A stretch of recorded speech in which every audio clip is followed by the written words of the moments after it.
Fundamental feature in TypeScript that allows you to define the structure of objects, specifying the properties they should have along with their corresponding data types.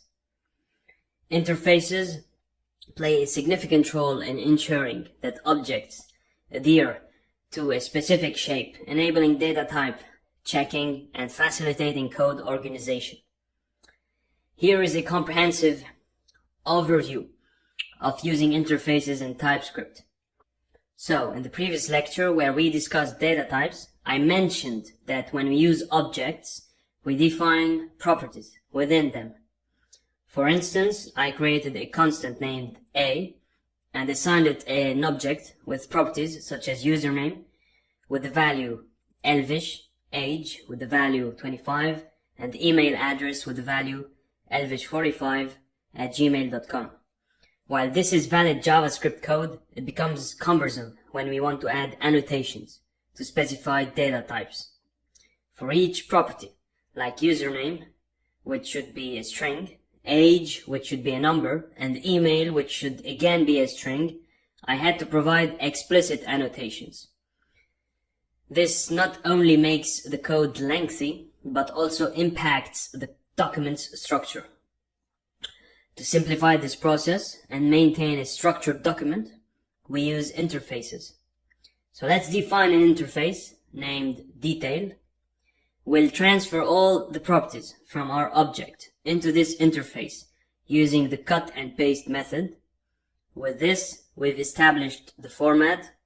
Now, whenever I need to provide annotations, I can simply refer to the detail interface. This results in cleaner code.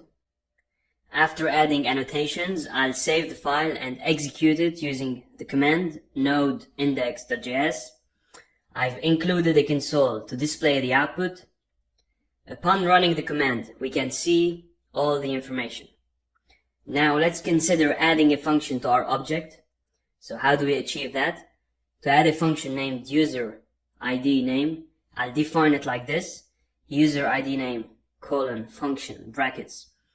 Within the function, I specify the details I want, such as returning the string Elvish. However, an error arises. This is because I haven't defined the function in my interface. So to rectify this, I'll go back to the detail interface and add the user ID name function with a return type of string.